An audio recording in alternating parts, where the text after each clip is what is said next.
আলহামদুলিল্লাহ। আমাদের থেকে আগত আমাদের মোবারক সাহেবের ভাতিজা বাবুল ব্যাপারী সাহেব উনি 100 টাকা দিয়েছেন সাইজির কালামের যে মিউজিকটা এটা শুনে অনেক কৃতজ্ঞতা জ্ঞাপন করছি। ধন্যবাদ সকলকে। কে যেন নয়েজ দেয় ভাই, একটু বন্ধ করে দেন। হ্যালো, অতি চমৎকার করে কিছু মূল্যবান কথা রাখলেন। আসলে গান এমন এক জিনিস, গান মানুষের হৃদয়ের কথা বলে, আত্মার কথা বলে। আমি একজন সাধারণ শিল্পী হিসেবে যতটা মনোযোগ দিয়ে ওনার কথা শুনেছি, আশা করি আপনারাও ঠিক তেমনি ভাবেই শুনেছেন। পবিত্র কোরআন থেকে হাদিস থেকে অত্যন্ত চমৎকার ভাবে নিখুঁত ভাবে যিনি উপস্থাপন করেছেন আমাদের মাঝে। আমি যে কথাগুলো জানতে চেয়েছিলাম প্রত্যেকটা কথার সূক্ষ্ম দলিল দিয়েছেন কোরআন এবং হাদিসের মাধ্যমে। আমি কৃতজ্ঞতা জ্ঞাপন করছি আমার গুরুর কাছে। আসলে গুরু একটা সত্তা, একটা পাওয়ার। আমার মুর্শিদ, আমার দয়াল, আমি যেই আসনে বসিয়ে আমার দয়ালকে দেখি, আমার দয়ালকে মনে প্রাণে স্মরণ করি, যিনি আমার সঙ্গে গান করছে, আমি চাই আমি মনে প্রাণে সেই দৃষ্টিতে সেই অবস্থান থেকে তাকে দেখার জন্য। আসলে যদিও দুটি ধারা দেওয়া হয়েছে, আমরা বাউল শিল্পী যারা কখনো হাসর কিয়ামত পালা করছি, কখনো নবুয়ত বেলায়েত পালা করছি, কখনো নারী পুরুষ পালা করছি, এক একজন এক এক রকম পালা করছি। আসলে এটা একটা অভিনয়ের মঞ্চ। আজকে আমাকে যে ভক্তের অভিনয় দেওয়া হয়েছে, আমি চেষ্টা করছি এবং চেষ্টা করব আমার এই অভিনয়ের ধারা যেন কেউ বিব্রত না হয় এবং ভিন্ন পথে না যায়। আমার এই নিখুঁত ভালোবাসা দেখে যেন দয়ালের প্রতি মহব্বত ভালোবাসা আরো বেড়ে যায়। কারণ আমার এই অভিনয় যদি মন্দ হয় তাহলে অন্যান্য ভক্তরা দয়ালের কাছে যাইতে চাইবে না। খুবই সুন্দরভাবে কথা শুনলাম, এত সুন্দর কথা। এর মধ্যে থেকেও কিছু কথা জানা বোঝার তো অবশ্যই থেকে যায়, কারণ আমি তো ছোট মানুষ, বুঝি কম। যে কথাটাই আমার কাছে ভালো মতো স্পষ্ট হয় না সেটাই বোঝার জন্য বারে বারে আকুল আবেদন করতে থাকি। আস্তে আস্তে শুরু করি নাকি বাবা? কষ্ট হইতেছে আপনাদের? আচ্ছা, আলহামদুলিল্লাহ। কষ্ট হইলে বলবেন। হ্যাঁ, আমি তো ছোট মানুষ, আমার কথায় কষ্ট হইতেই পারে। আপনারা বললে আমি কথা কমাই দিব। বাবা যেভাবে বলতেছে বলবে। বলেছিলাম চিন্তা করো হিন্দু মুসলমান অন্যান্যরা কি করবে। কয় আমি তো জ্ঞানবানের কথাও বলছি, প্রত্যেকটা সম্প্রদায়ের মধ্যে জ্ঞানবান আছে না? এইখানেও তো কেমন জানি লাগলো। সব জ্ঞানবানরাই যদি বুঝে যাদের জ্ঞান কম তারা কি করব? মানে যারা জ্ঞানবান তারা বুঝবে সকল সম্প্রদায়ের মধ্যে জ্ঞানী আছে, তাহলে যারা বুঝে না, যাদের ভিতরে এই জ্ঞানটা নাই, তাদের রাস্তা কি? তাদেরও একটা রাস্তা আছে। আচ্ছা, এটা গেল। আমি এটা নিয়ে এত প্রেসার দিচ্ছি না দয়ালকে। আমার গুরুর সাথে আমার এরকম হইতেই পারে না। শেষে যখন গান শেষ করে বই সাজাবে তখন একটা মুস্কি হাসি দিছে। আমার মনে হইলো আমার কলিজার মধ্যে কেউ চাইনা মাইর দিল।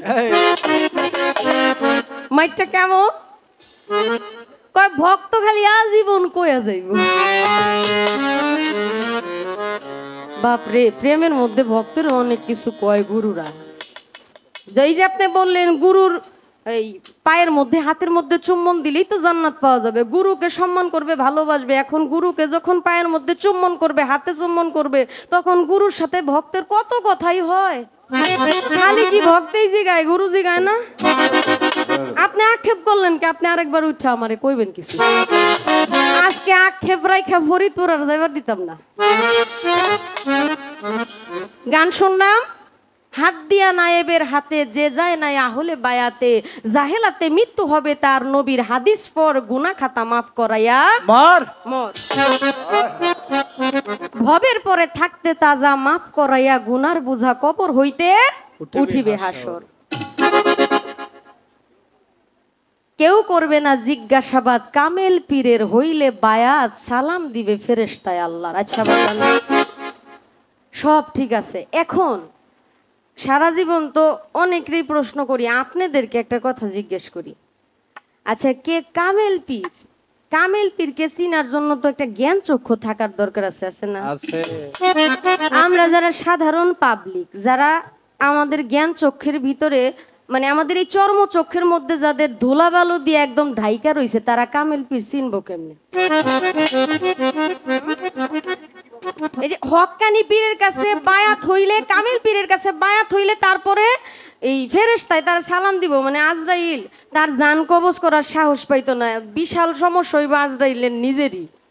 এখন আমি যে এই পীরটারে খুঁজবো, এই পীরটারে খুঁজবো কিভাবে? এই পীরকে খুঁজতে খুঁজতে আমার জিন্দেগি বরবাদ। আমি তো পীরই খুঁজে পাই না অনেক সময়।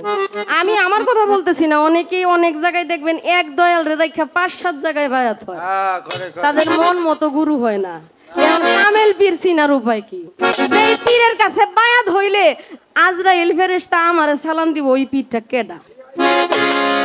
ওই পীরের আপনি আমারে চিনাবেন, আমি যাতে একটা নির্ভয়ে নিশ্চিন্তায় বাড়ির যায় বসে থাকতে পারি। আজরাইল আইলে বলবো এই যে আপনি একটু দূরে থাকেন, কারণ আমার বিরুমু, মানে ভিতরে একটা সাহস থাকবো আল্লাহ। এই যে লক্ষণগুলো তো অবশ্যই কামেল পীরের আছে, তাই না? অবশ্যই। আচ্ছা গান একটা গায়নি, আরো কিছু জিজ্ঞাসা করবো, এরপরে আক্ষেপ রাখবো না বাবা। ভক্তের কাছে আপনার কি চাওয়া পাওয়া? একটা কথা মনে হইছে, বলবো? এক লোক 12 বছর ধরে খালি আল্লাহর জিকির করে, আল্লাহ আল্লাহ আল্লাহ আল্লাহ, এরকম জিকিরের মধ্যে থাকে। তার বিশ্বাস তার কোনো মুর্শিদ নাই, সে বায়াত নাই নাই, কিন্তু তার বিশ্বাস মুর্শিদ একদিন বাড়িতে আইব। অনেক বড় বিশ্বাস নিয়ে সে আল্লাহর এই ডাকে, মানে আমার মুর্শিদ আমার বাড়িতে আসবেই একদিন না একদিন, মানে আত্মবিশ্বাসের একটা জায়গা আছে না।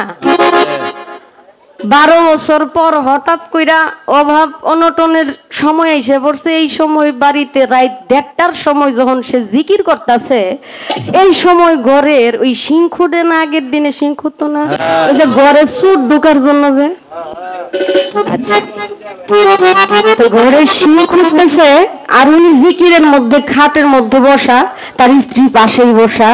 তো উনি যখন জিকিরের ধ্যানে আছে, এই সময় সিং খুদার যে আওয়াজ, এটা সিং খুদ এটি তো বলেন না, এটা কই অভ্যাস নাই তো। এখন যখন কাটতেছে, এই যে জিকির করতেছে, ওই লোক কইতাছে আমার দয়া লাইতাছে। যখন দয়া লাইতাছে কইতাছে, সুরে তো খুব সাবধানে খুব সতর্ক ভাবে শিং কাটতেছে। কাটার পর বউ কইতাছে আরে কি এমন আওয়াজ হইতাছে কিসের? কথা কইস না, দয়া লাইতাছে, সাবধান কথা কইস না। যখন দয়াল ঘরের ভিতরে খালি ঢুকছে, মানে এই যে সুরটা খালি ঘরের ভিতরে ঢুকছে, এমনি জিকির থুয়া খাটের থেকে ফাল দিয়া দয়ালের পায়ে বসছে। আপনারে আমি 12 বছর ধরে খুঁজতাছি, আপনি আমার বাড়িতে আইবেন আইবেন, আজকে আপনি আইছেন, আপনারে আজকে ছাড়তাছি না। সুরে কয় সর্বনাশটা করছে রে, কার বাড়িতে আইছিলাম চুরি করবার, আমার জিন্দেগি না বরবাদ করে। সুরে কয় না ছাইরা দাও। কয় বাজান এত কষ্টে আইছেন আপনারা, আমি এমনি ছাইরা দিব না বাবা। বাবা আপনি আমার পাশে বসেন বাজান, আপনার চরণ গুলা আমি ধুয়ে ওই পানি দিয়া গোসল করবো। দয়াল তো কোনো কথা কয় না, সুর তো তার মনে মনে জানা, দিকটা খালি মায়ের চলতেছে। যখন একটা বুলের মধ্যে পানি নিয়ে বউরে কয় তাড়াতাড়ি একটু দুধ আছে নাকি দেখো, ওই পানির মধ্যে দুধ মিশিয়ে গরুর পাউডার একটু ধুয়ে দে। পানি আইনা যখন চুরের পাও ধুয়ে দেয়, কই সর্বনাশটা করতেছে, গোসল তো করাইতেছে আমারে, মানে আজকে একেবারে সাইজ করে দেয়। বউরে কয় বডি আনো। বউ যখন বডি আনতে গেছে, চুরের তো খুব ভয় লাগতেছে, আজকে মানে মাইরে নেব। বাজান আপনি একটুও ভয় পায়েন না, বটি আনাইতেছি এই কারণে আপনার সামনে বসে আমি ফল ফুট কাটতে আপনার মুখে তুইটা খাওয়াই দিব। বউ কয় কি টানা ফানা যে শুরু করলা বুঝলাম না কিছু, এই কথা কইতেই তো খুব রাগ হইছে। হ্যাঁ, আমি 12 বছর ধরে জিকির করি, আমার আল্লাহরে আমি স্মরণ করি, আর আমার বউ আমার গুরুরে দেখে এরকম ভাষায় কথা বললো, বডিটা ছিল হাতে একটা বাড়ি ওরা বউর কল্লা দিছে ফেলায়। সুরে কই সর্বনাশ, যে বেটা এক কথার উপরে বউ মাইরা লাইছে সে আর আমারে রাখতো না। যখন কইছে আমারে রাখতো না, তখন তো সুরের ভিতরে একটা ভয় সৃষ্টি হয়েছে। ভয় সৃষ্টি হওয়ার পর ওই সুর কি করছে, ওই পানি নিজের শরীরে দিতে যায়, ওই পানি যায় বোর শরীরে পড়ে গেছে। ওই যে পাও ধুইছিল গুরু, সে তো চুরকে গুরু ভাবতেছে, ওই পানি যায় বোর শরীরে লাগতেই বোর করলা ঠিক হয়ে বউ গেছে সুস্থ। বউ সুস্থ হয়ে যাওয়ার পর সুরে কয় সর্বনাশ, আমি এত বড় কামেল পীর এতদিন আমি জানতাম না, আজকে জানলাম। ভক্তরে কইতাছে বাবা তুমি থাকো, আমি অনেক সময় তোমাকে দিছি, এখন আমার বাড়িতে যাইতে হবে। বাড়িতে যাইতে হবে জানা, আপনি আবার কবে আসবেন? তুমি আমাকে যখন ডাকবা আমি তখনই তোমার কাছে আসবো। বাড়িতে যাইয়া সুরে কইতাছে কই গো আসো আমার সামনে। সুরের গিন্নিরে ডাকতাছে, ডাকার পর সুরের বউ বাড়িতে আসছে। কষ্ট হয়নি বাবা? কথাটা করার একটা কারণ আছে, বলতেছি পরে। বউরে কইতাছে কই আসো আমার কাছে। কয় কি? সে হাতে এক লাঠি লয়ে বউর মাথার মধ্যে কয়েকটা বাড়ি দিছে, দিয়া বউরে মাইরে লইছে। বউর মায়ের তো বাবা এটা বললি কি? আচ্ছা কই তুমি তোমার পোলার কেরামতি সম্বন্ধে জানো না মা, তুমি একটা বল আনো, বলের মধ্যে একটু পানি আনো, আইনা আমার পাউডি দাও। পাউডি দিয়া পানি বউর শরীরে দিছে। বউ তো ভালো হয় না, পাও ধোয়া ঠিক মতো হয় নাই, আরেকবার দো। এইভাবে কয়েকবার পাও ধোয়ার পরেও বউ তো ভালো হয় না। একজন দুজন জানতে জানতে পুলিশ হয়েছে বাড়ি। পুলিশ যখন আসছে, তার কোমরে রশি লাগায়া হাতে হ্যান্ডকাপ লাগায়া নিয়ে টাইনা টাইনা যাইতাছে। এই রাস্তা দিয়েই নিয়ে যায় সামনে ভক্তের বাড়ি। দূর থেকে দেখা যায় আমার গুরু আসতেছে, তাও আবার কয়েকজন পুলিশ আমার গুরুর এমনি টাইনা টাইনা আনতেছে। কারণ কি? সামনে যায় দাঁড়ায়, কয় দাঁড়ান, আমার গুরুরে কোথায় নিয়ে যান? তোরই তো দরকার। সুরের সার্গিত তো চুরি হবি, সারা জীবন করছে চুরি, মামলাও আছে থানার মধ্যে কয়েকটা, এর মধ্যে বউ মাইরা লাইছে। এখন তুমি বলতাছো আমার গুরু লইয়া কই যাও, তুমি তো তারই সার্গিত। তোরেও বানবো। কই কি হয়েছে ঘটনা খুইলা বলেন। কই উনি ওনার ওয়াইফকে মাইরা ফেলছে। মাইরা ফেলছে? আচ্ছা ঠিক আছে।